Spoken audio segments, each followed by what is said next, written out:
I'm Charles Bowman and welcome to this, our latest episode of Off the Agenda. And today we are in Westminster, home of the House of Lords and of the House of Commons and many other government institutions. And I am delighted to be joined by a very special guest, Baroness Lola Young of Hornsey, who has had an extraordinarily impressive career in the arts, cultural and creative sectors, education and politics. Lola worked in social services before becoming an actress and presenter of several iconic programmes for the BBC and ITV, both on TV and radio, before navigating her way into education and becoming an academic and Emeritus Professor at the Middlesex University. She's an author, a broadcaster, cultural critic and a campaigner. Lola sits in the House of Lords as a crossbench peer. She has served on the board of the Royal National Theatre, Historic England, the National Archives and the South Bank Centre. She's currently co-chair of the Foundation for Future London and a patron of Anti-Slavery International. She was appointed Chancellor of the University of Nottingham and a non-executive director of Bloomsbury Publishing in 2020.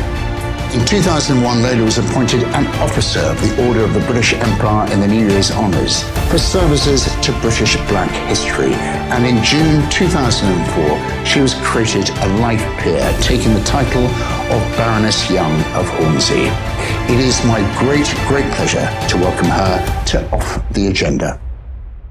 Baroness Young of Hornsey, Lola. Can I first of all say welcome to the Off the Agenda. Thank you so much for joining us today, and we really look forward to the discussion ahead.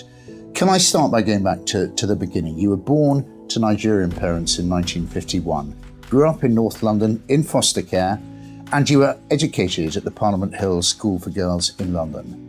Can you tell us a little bit more about those early years and how they shaped you as a young person? Yes, and I'm delighted to be here, Charles, talking to you, because it's a very interesting time in history, in the life of this country, to be having these kinds of conversations. So it's interesting when you said London, because I always think North London. So that's really important to me. And don't ask me about my football affiliation, because it might cause trouble. But seriously, very much embedded in that life as it was in the 50s. So if you think post-war, rationing still on, the NHS is just being formed, and we talk about the Windrush generation now. So I'm not kind of part of that. So it's a little bit of a different perspective, different milieu, especially being in foster care. My foster mother was white.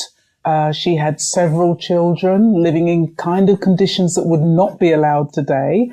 But on one level, I wouldn't say I was happy exactly, because I was very conscious of not having my parents there. But, I didn't sort of really want, for anything. We weren't rich. We weren't poor in the sense of, lacking food or anything like that. But my foster mother did look after me without being paid either by the council or by my parents. And I think growing up at that time as a black child, in the school, I think I was the second or third black child in that school, primary school. And then again in Parliament Hill School, there weren't many black girls, especially not in the upper streams, because I'd passed 11 plus. So there I was. So I saw a lot of injustice, because I guess it was that era when things like, for example, apartheid South Africa, civil rights movement were being shown on television for the first time. So we were getting this window on this other world, and it wasn't very nice, to put it mildly. So that had a huge impact on me. I was very conscious of both the racism in this country and how that worked out abroad as well. Gosh, an extraordinary time. Moving a little bit further forward, in 1971, at the age of 20, you worked as a residential social worker in the borough of Islington, a role I think you did for 2 years. I'm keen to understand what this job was like and what influence it had on your future career path.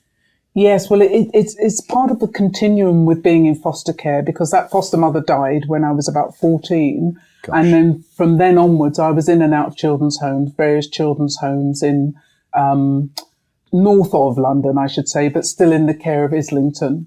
And again, that turned out in retrospect to be quite a tumultuous time. The last children's home that I was working in Islington was in Highbury, and actually I was in care there. That's right. So I was in care there. That was the last home I was in as a child in care, and then I had this very strong sense of wanting to go back and give something back. But I'd applied to university hoping to be a social worker out in the field, but I would say it was almost inevitable that I wouldn't get the grades at A-level, given my circumstances and my frame of mind at the time.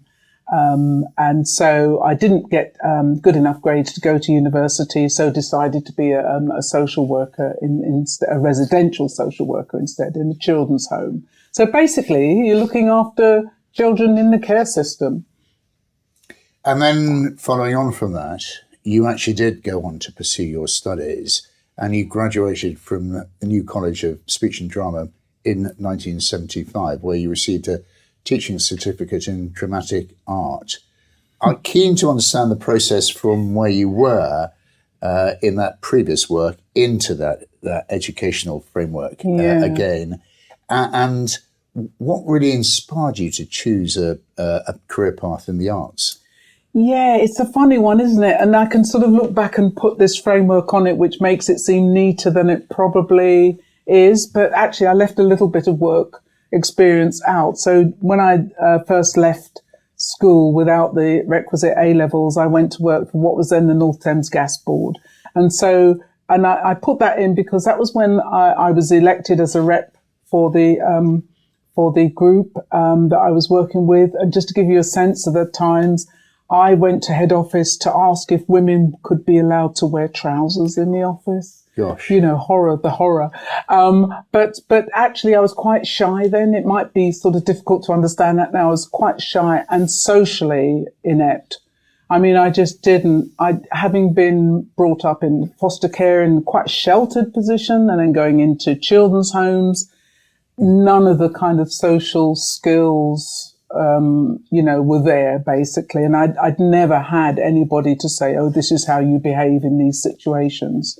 So I thought doing drama as an evening class, which is what I did first with my cousin. I said, let's go and do some amateur dramatics. Amdram. That's the phrase, Amdram. And see how that works out. And so that's what we did. And it did sort of instill that bit of confidence in me. And I began to feel, that I had a sense of humour and could have fun and all the rest of it. So I thought... And that you were good at it. Well, yeah, although I wouldn't allow myself to think that. And but it was much more about saying, well, nobody's brought me up, which isn't quite true, but this was me, my bravado. Nobody's brought me up. I can do what I want. I've got no parents saying to me, you can't go to drama school at the age of 21 or whatever I was. Or you shouldn't be doing this and forget acting and all this. I thought, well, I'm going to try it. And if it doesn't work out, at least I would have tried it. And I thought I didn't want to get to, I don't know, what seemed terribly old at the time, 30 or 40, and sort of say, I wished I'd had a go at acting. So I thought I'm going to have a go at it. And I did. And turns out I was quite good and I could sing as well. That's the other thing I found out. I joined a band and that's how I sort of paid my way through college. Fantastic. And you worked as a professional actress almost immediately after you qualified, 76 through to 84, and began presenting BBC programmes on TV and radio, principally aimed at young children, including Listening Corner and, of course, Playtime. How did you get the break with the BBC? And can you tell us a little bit more about that sort of change through from being a college student into that work environment? You make it all sound so smooth and straightforward, and of course it wasn't. And actually, I did masses of theatre before I went into television, because in those days there was more of a separation, and so I did what was then called rep theatre in what were then called wasn't the regions then, it was the provinces. So very condescending term. But yes, I was in theatre in different places around the country. And then I sort of, what did I do? Oh yeah, I came to London to work at Theatre Royal Stratford East, and I played Dick Whittington's cat. Yes, and Bertolt Brecht in Bertolt Brecht, so it's like, a huge range of stuff. And as I was in London, then you'd get producers and casting directors coming to see those productions. And there's actually Humphrey Barclay from London Weekend Television who came and said, let's give her a go on this new children's television program. And sort of, so I got that, I can't quite remember the exact sequence, but I know I was doing lots of different stuff more or less at the same time. So we can talk about the Metal Mickey experience, but the BBC work was kind of interesting, although I was quite aware that, there were certain unwritten rules, like you wouldn't normally have two women presenting at the same time or two black women. But it was, it was an interesting experience, and it was sometimes quite funny because we would go to see children watching us in their own home, and they would say things like, "How did you get out of the box?" They'd look at the television, then look at you and think, "How did you get out of the box?" It was so sweet. But yes, it was all, looking back, although there would have been moments where it was difficult, it was a great experience. Fantastic. And you mentioned Metal Mickey, and many people will remember very, very fondly your role in that children's sitcom, Metal Mickey, a role you performed from 1980 through until 1983. Can you describe or recollect what it was like behind the scenes as a black actor at that time on mainstream TV in the 1980s?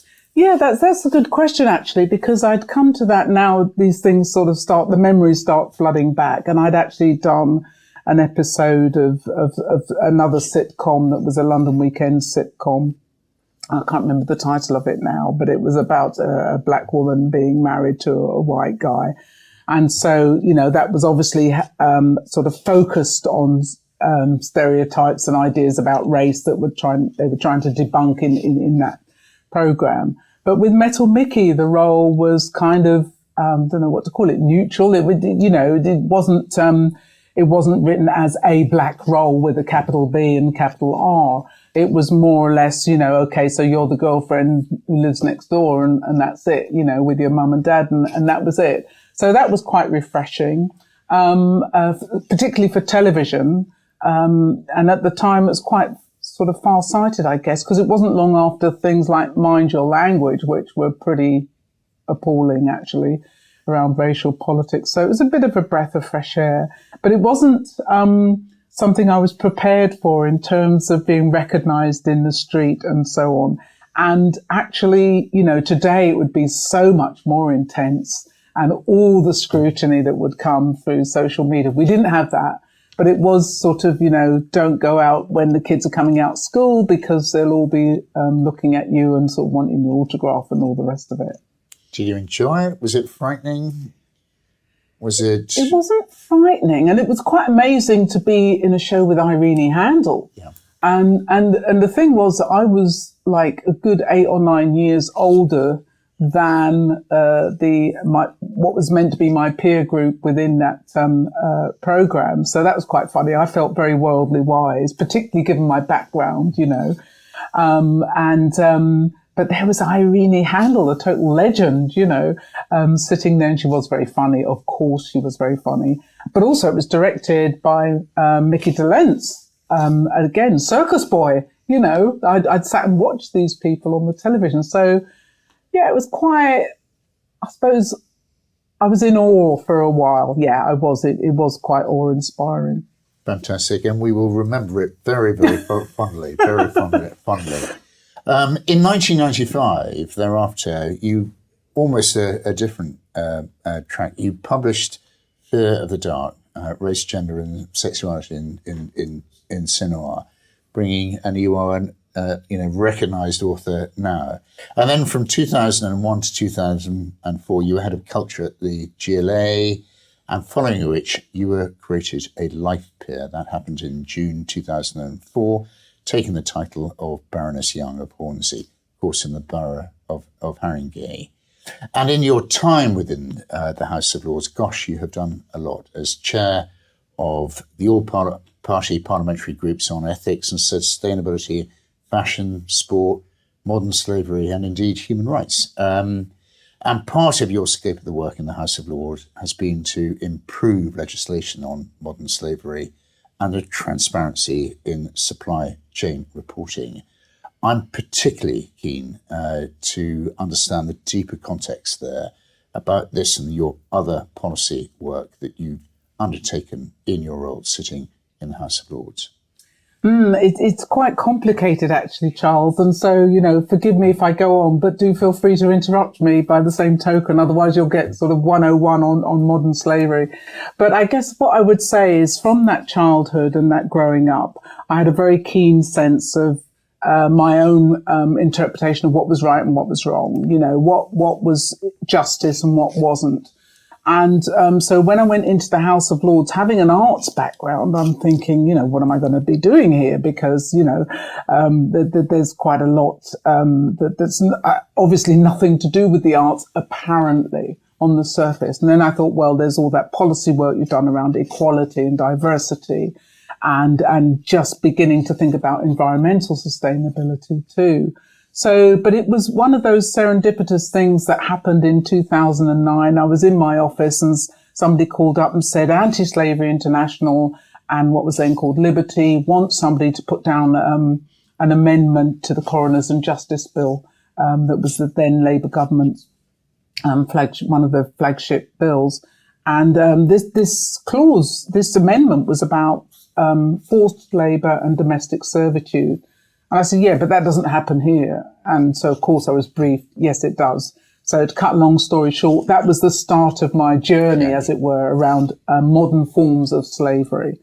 And so as this kind of begun to, people began to peel back the layers of what was going on, and people would come to me from the fashion industry and say, look, we've been campaigning for years to try and get the fashion sector to be more aware of its responsibilities, particularly when it outsources to factories overseas.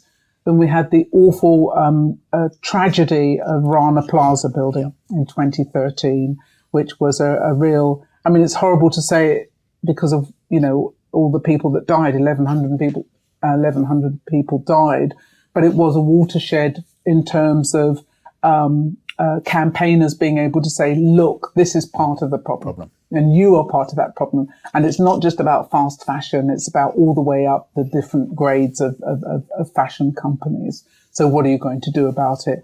And, sprung from that was an organization called Fashion Revolution. And again, those people who've been campaigning about this for years, and there was fresh impetus.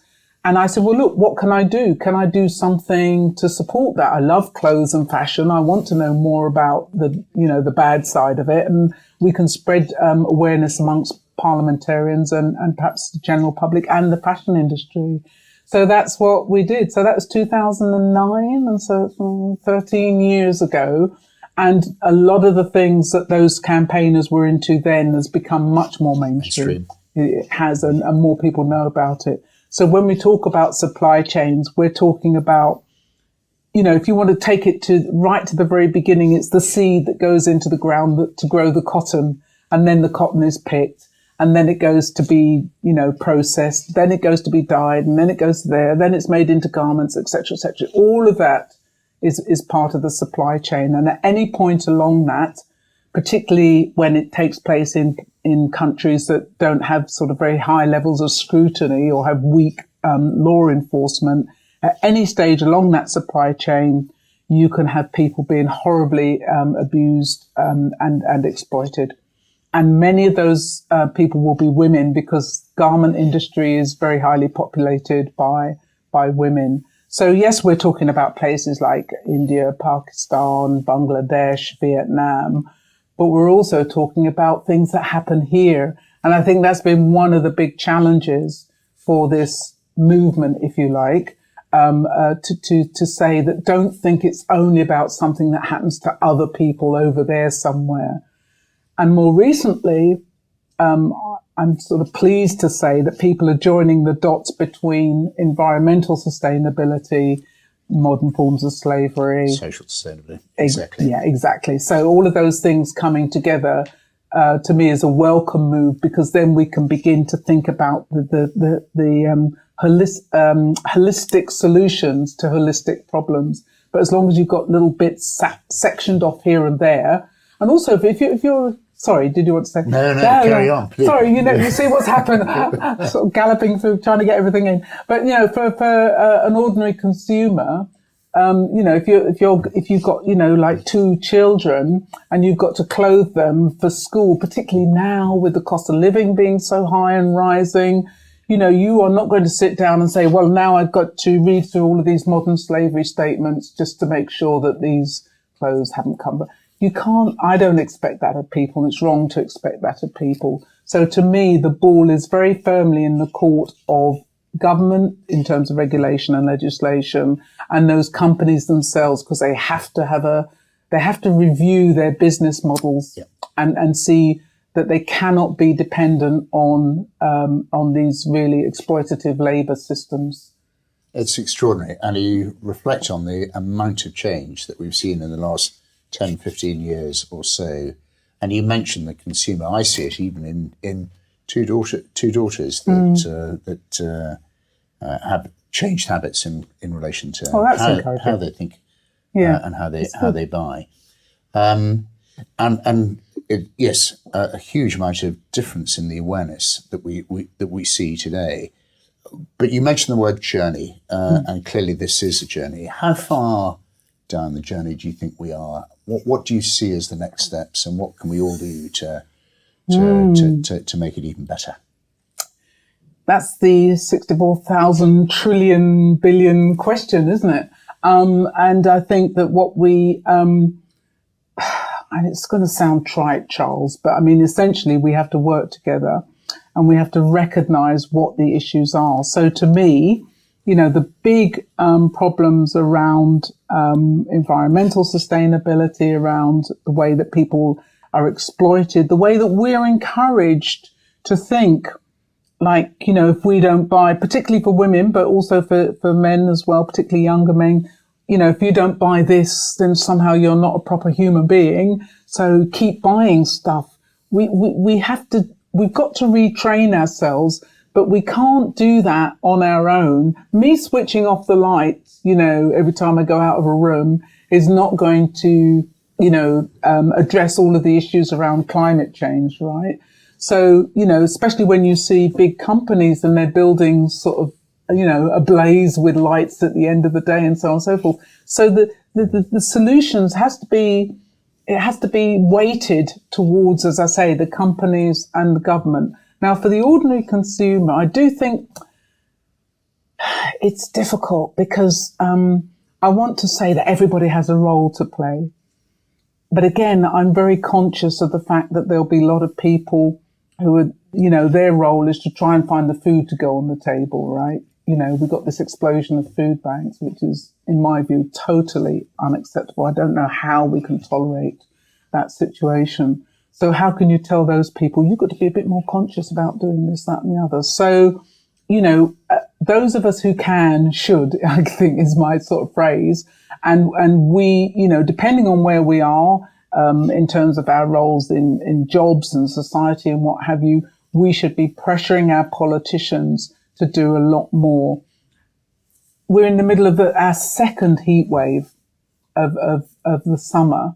We've barely gotten over, the fact that we went over 40 degrees a few weeks ago. And now here we are, we're looking at the high 30s. This hasn't come out of nothing. And so, why isn't there more of a sense of urgency and less short-term thinking and too much greed still?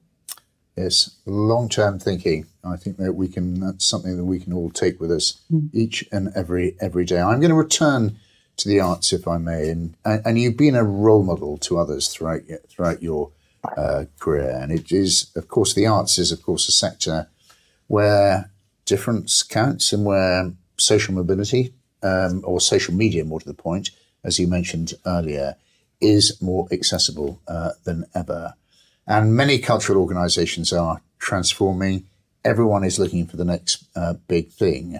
So I was keen to understand, how do we genuinely find the unique talent, and how do we think the effects of all of this are impacting on platforms and organisations in competing in this war for talent of today?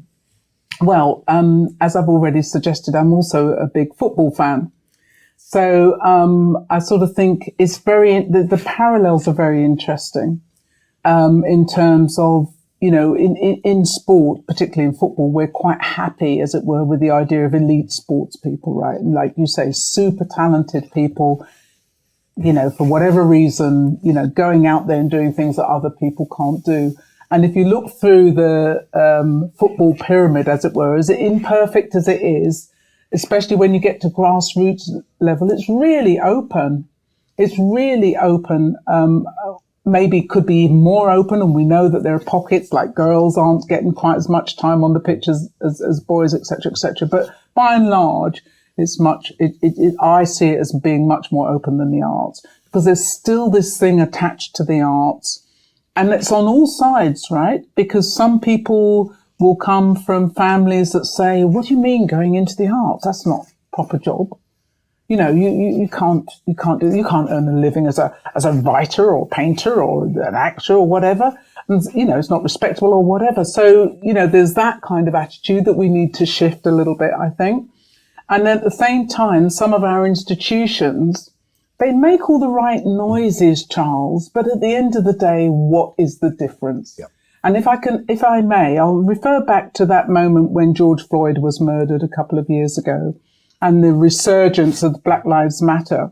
And so, you've got any number of cultural institutions with their black square on their Twitter account and their big statements on their websites. Now, there's a really interesting piece of research to be done, which is to go back and look over what happened in the last, whatever it is, 18 months or so with those organizations. Has the makeup of their boards changed? Yeah. Has the makeup of their chief executives and, senior management team changed? And here, I'm not just talking about racial diversity. I'm also thinking about in terms of disability and social class, because to me, it's really clear that still today, the dominant force in terms of what we might call the mainstream is still very much of a particular kind of art. Now, I think the Arts Council have done and continue to do quite a lot of work around this, and I think that's very important work. But I do think that we can get a bit complacent. So if we see, like we can see now, an advertisement break on the channels that I watch, at any rate, you'll see there are black people in virtually black and brown people in virtually every single advertisement.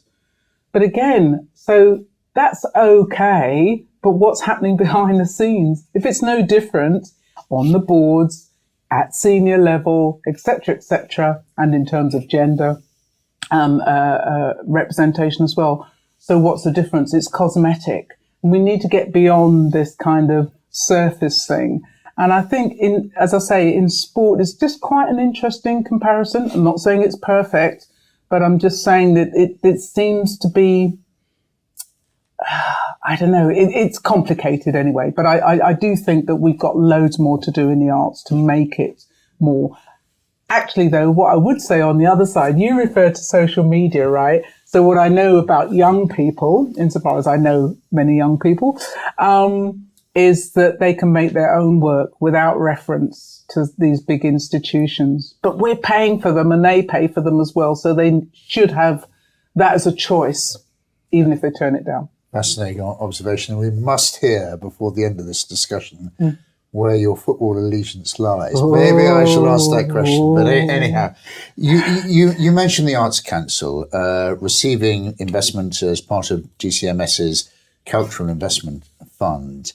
How important is it to ensure that these resources, this support, this investment are allocated to diverse programs to sort of help in levelling up and regenerating communities?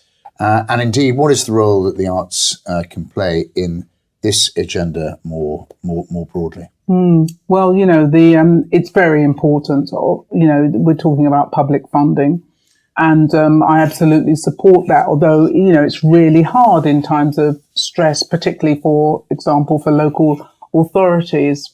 But I've been doing some work with the Local Government Association on this issue of culture and local authorities, because you may or may not know that local authorities put more money into the arts and culture sector than Arts Council. And so it's a huge amount of money combined. And the fascinating thing is that you see the potential of arts and culture to fulfill those agendas that you just alluded to, like levelling up in a meaningful way. So you can see how that would work, particularly as if we look at the creative industries, people at the top of those industries will admit we have a diversity problem. And in all sorts of sort of complex ways. So how do we deal with that? And how can we also contribute to society in a way that helps people to understand that arts actually aren't a frivolous sort of thing that we should only do if we've got a bit of spare cash? It's not about that. It's about the contribution arts and culture make to all of these different areas. Mental well-being is a primary one. So that diversity, if you think of what happened during lockdown, and a couple of things that I heard about, which were really, really encouraging.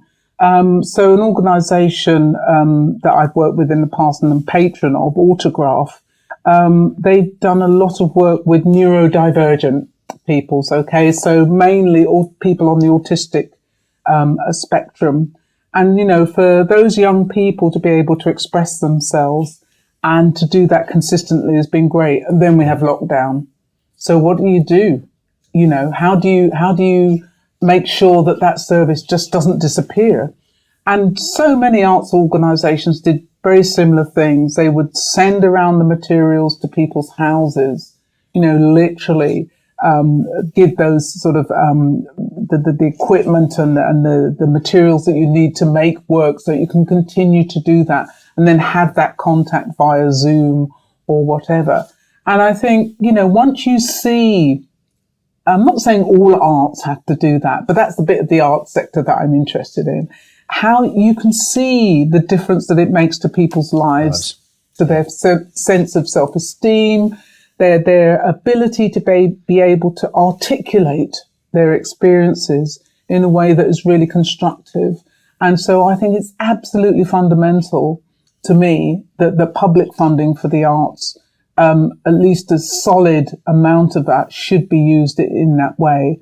And again, I would say to the Arts Council or, any of the other funding bodies in the sector that they have been working on this for some time. But again, it's about having a long-term plan. Too often what we see is, we'll do this for 2 or 3 years. We'll do a 3-year project on ethnic minorities in dance sector or whatever. And then, 5 years later, somebody will say, why don't we do a project on ethnic minorities in the dance sector? So that historical sort of memory thing has gone. We need that sort of long-term strategy that will produce results. It is a complicated issue to address. Ben, I could not agree more. And you make a very valid point about the importance of arts being fundamental to driving prosperity, if I can put it that way, in society more widely. Yeah. Just to people, Charles. I mean, but this is my argument. If you go and visit the caves where, our ancestors did their drawings, they did drawings. People have done art ever since we could. We've made work. People decorate themselves in various ways. And so to this idea that it's somehow something that is lodged with an elite group of people, we need to really knock that on the head, I think. Yes. So improving young people's access to arts, culture and theatre and much more needs to be a real priority across our society, and at the forefront, at the top of sort of our wider agenda. How do we seize that opportunity for the next generation of leaders to help them perform on a global stage and in turn to power that prosperity through culture? Yeah, so 2 key terms you've used there, Charles. One is leadership, and one is the power thing. And I think they're intimately connected. And so what I see is, again, a lot of almost lip service to, yes, young people, we will do this for them. Okay, well, young people aren't stupid, and their knowledge in many areas will surpass either of ours put together or both of ours put together. So we know that. So how do we empower them? How do we, even saying give them the space sort of suggests that, it's ours to dispense. We need to share the spaces so that they can make their voices heard. So there's a project that I'm going to be involved in. I won't name it at the moment because it's not sort of finalised. And when I looked at the fellow sort of commissioners on this group, one of the things I said the thing about diversity. I said, it's not just me, is it? And also, how are we going to give young people a voice in this? And there's this, I do it myself, if I think, who shall I ask about this? Or who shall I get involved in this project? Often it's people that I know, either of my generation or and sort of cohort underneath, rather than making that effort and saying, who knows who would be some really good young people to sit at this table, all of us together, and have that equality of ability or capacity and ability that enables us to say, this is what is really good for young people. Now, one area that I'm also involved in Parliament is looked after children, or I think they prefer to be called care experienced children, or care experienced people, I should say. So I'm a care experienced person. So my sort of understanding of my predicament, how I felt when I was in the care system, I try to use that to improve matters there. So for me, particularly of late, it's become very important to say, again, not all young people are the same. Just because you get 3 young people, under 25 on your board or on your commission or whatever, doesn't mean to say you've solved the problem. What about all those young people in the care system for whom these kinds of opportunities do not present themselves in the same way that they do, like as my kids or your kids or lots of people we know. So to me, again, it's about saying, where the voices are marginalised, how can we ensure that they come, if they want to, into the centre, and or we go out to the margins and experience, a little bit of what that feels like. That's such a good response to that question. It actually draws me very neatly as a segue to what is my final question, and the question that I ask all our guests off the agenda.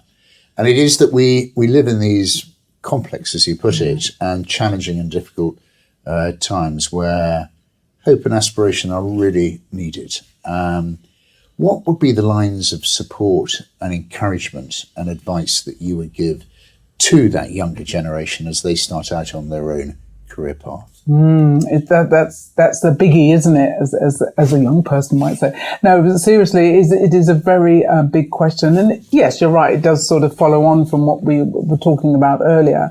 But I would also say that for those of us who are in positions of relative power, this should be our number one priority. So I'll tell you what I've been thinking. I've been thinking, well, how many young people are now eligible to vote as a result of, or will be eligible to vote in, when will it be, 2024? The next general election is slated to be, if we don't have an early one. How can we ensure that we drive home the importance of using that voice, right? So I always say to people, don't sit up the corner crying if there's something you think you might be able to do. And I think what we need to be able to say to younger people is there is something you can do. And these are some of the things you can do. So, for example, I have quite a few young people will approach me wanting internships. And I, do the usual thing, write in, say what we like. And I try to sort of give them a little bit of an overview of how Parliament works and everything and some of the issues. And a lot of them are surprised that things like fashion come into our remit? So I say, yes, of course, because in my view, everything is political. So look, and then when I speak to them, I say, what do you want to do? They say, we want to change, the world, want to make it better. And okay, that's fine. How do you want to do that? And some of them want to be MPs, some of them want to be local government, whatever. And I said, that's all great. I said, or you could also write a book, and it could be even a fiction book. I think and I try to give them examples of plays and dramas that have helped to change policy. So there's lots of different ways of doing it. So don't feel, it's a slightly long-winded way of saying to young people, don't feel that there's only one way to be successful. Don't feel that success means you're in the House of Lords, or you're a top footballer, or you're the best singer, or you're this and that. The person who makes sure you get your post every day, or the person who maintains the paving stones, all of these people are really important to the way we live. So what can you do to contribute to any of those spheres that will help us, and support not only this country, because I like to take that sort of international view. We can't, we're an island, but we're not an island. There are no islands anymore. There are no islands. So, right, and certainly pollution and global warming and climate change don't respect national boundaries. So, just to have that perspective. And I always say to young people, be open to the possibilities. Think, you could say to yourself, I really want to do some work internationally. But if you don't allow yourself to hear those words, then you won't get there. But if you hear, almost literally sometimes, there's an opportunity to get a grant and go and study X, Y, and Z in Norway. And you think, oh yeah, that could be the opening that I'm thinking about, even though I hadn't thought about it before. So it's having that sort of open mind, I think, is really important too. What a lovely way to end a fabulous discussion today. But super words, be open to the possibilities, a number one priority for us, our generation, empowering that next generation of leaders, the importance of voice, inspiring them to realise what they can do. Wonderful way to finish. I do have one further question. It's the dreaded question, isn't it? It's back to football. It's back to football. Yeah. So let me ask you first. Can I turn the table on you?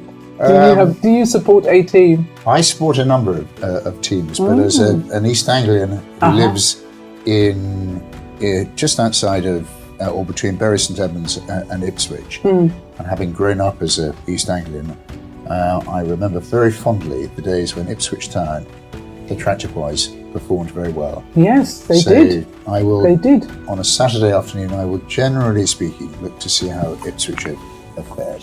Well, it's so interesting you mention Ipswich. I'm an Arsenal supporter, right? So I got a feeling that I heard on a podcast the other day, there was a time when Ipswich beat Arsenal in one of the cups. I think it was the FA Cup. So all power to you. Very good. Well, you've answered my question very well. Baroness Young, Lola, thank you so much for joining us on Off the Agenda today. Your story has been inspiring, and I have thoroughly enjoyed it, and I'm sure all our viewers will do so too. Thank you. We wish you all the very, very best with your very wide agendas ahead, and look forward to seeing you again very soon. Thank you very much. Thank you very much indeed, Charles. Great questions and a great conversation. Thank you. Well, it has been a real honour and privilege to speak to Baroness Lola Young today, to hear her inspiring story and stories. Thank you, Baroness Young, and thank you all for listening. That's all from me, other than to say, as always, stay tuned for more conversations, great discussions, and inspirational guests. Thank you again, and bye for now.